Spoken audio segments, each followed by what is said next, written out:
So I'm here with Rick and Laurie. And Laurie, before you got here, Rick showed me this adorable picture of both of you guys in uniform. And obviously I could tell by the picture that you both were in the Navy. So did you guys meet before you were in the Navy, or did you meet in the Navy? In the Navy. We met in the Navy. In the Navy, and where were you guys stationed at? Diego Garcia. Diego Garcia? Well, it's a little bitty island in the middle of the Indian Ocean. It's about halfway around the world from here. If you look at India's up above it and Australia is to the side, but it's out in the middle of the ocean, basically. So. It's a back in World War II or World War II. It was where the B-51 bombers were located. Okay. So that they could fly out. The guy I took to lunch last week was a pilot for the Navy during Nam, and he was stationed in Japan, and he was telling me all the runs that they would make, and that's one of the places that they would go to. So yeah, some people might not know that it's just like this island that's a military island essentially in the Indian Ocean. Yeah, it's about 11 miles long and 1 mile wide. It's basically an airstrip. Yep, that's cool. Mm-hmm. So you guys were stationed there. What years? If you want, you don't have to date yourself. It'd be 92, 93. Yeah, 92 and 94, I guess. I was there for 2 years, so 1992. Yeah, 92 to 93. I went to Washington, D.C. in 94. Yeah. What'd you do in D.C.? I was stationed at the Naval Research Laboratory. So probably top secret stuff you Yes. can't talk about.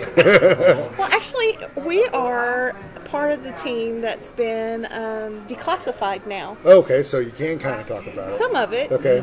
So tell me, this will be interesting because I actually took a woman out to lunch several months ago. She also she wanted to be a nurse, but tested so high they were like, "There's no way, you need to go into intelligence." But she was like, and that's really all I can tell you.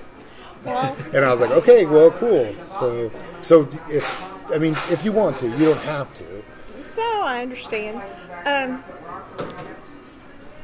Oh gosh, what can we say? We worked inside a safe. Okay. The building was a safe. The building itself was a safe? Yes. That's incredible. We worked on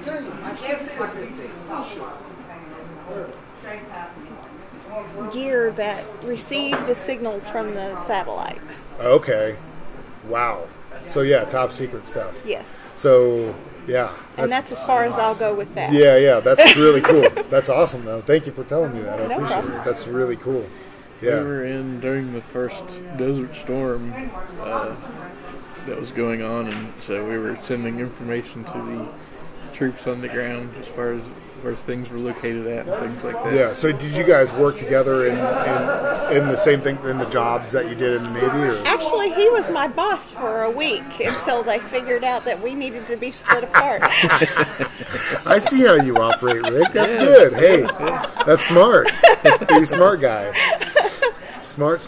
That's so cool. I did. So then I went to inventory for the. It's for the duration. That's cool. So, Rick, what made you want to sign up for the military? Well, I was around here. I mean, I grew up around here. I graduated at Mixa, and then I really, when I got out of high school, just wanted to get out, I guess, and see the world. Yeah. There wasn't a whole lot to do at Mixa at that time. So, I mean, I actually knew what I wanted to do early on. I signed up when I was like 17. Okay. My mom had to sign the papers that she was not happy about that. Yeah. But she finally agreed to do it. Yeah. So.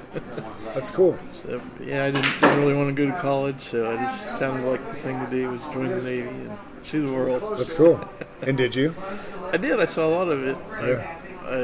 But you're back here, though, so yeah, I guess that says something about this area, right? Yeah, well, kind after of. we got out of the Navy, we were in Washington, D.C., because that's where she was stationed, and we just really didn't like it there. It was a lot of crime and we didn't want to raise our son there. Yeah, it's rough town, from what I understand. Well, even we were outside of D.C., we were living in Maryland, and we had a neighbor who would come home and he had been beaten up by the local gangs or whatever, and we just decided that was not the You guys place made it to right. raise a Yeah, son. you made the right choice, I think.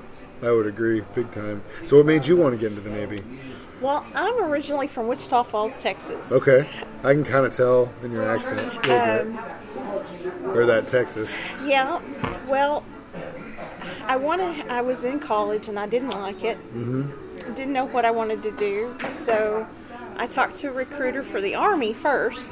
And then I talked to a recruiter for the Navy. And the Navy wanted to make me a mechanic. And I almost died laughing at them.